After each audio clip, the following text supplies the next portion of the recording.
Colonialism in 21st century sounds outdated, right? But 2025 में UK ने finally Chagos Islands Mauritius को hand over कर दिए हैं. This now becomes important for your General Studies Paper 1 under the section of World History.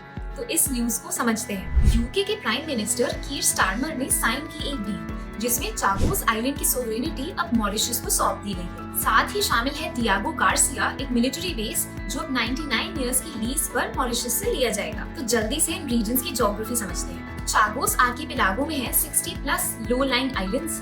ये Mauritius के north east में है, अबाउट 1600 किलोमीटर्स दूर. डियागो गार्सिया चागोस आर्किपेलागो का सबसे बड़ा आइलैंड है. ये एक कोरल अटोल है और इक्वेटर के 7 डिग्री साउथ में है. कहानी शुरू होती है लेट 1700s में, जब फ्रेंच लोग इंडिया और अफ्रीका से एनस्लेव्ड लेबर्स को कोकोनट प्लांटेशंस में काम कराने के लिए लाए. लेकिन 1814 में साइन हुई ट्रीटी ऑफ पेरिस, जिसके तहत फ्रांस ने मॉरिशस और चागोस आर्किपेलागो ब्रिटेन को सौंप दिए. फिर 1965 में ब्रिटेन ने कॉन्स्टिट्यूट किया the Britain Indian ocean territory और चागोस आर्किपेलागो इसका अहम हिस्सा थे.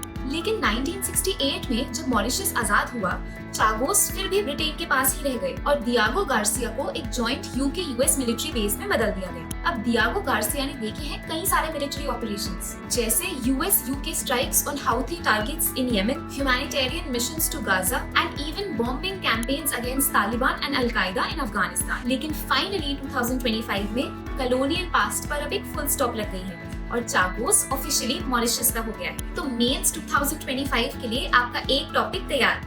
ऐसे ही इन्फॉर्मेटिव शॉर्ट्स के लिए कीप फॉलोइंग एडुकेमी.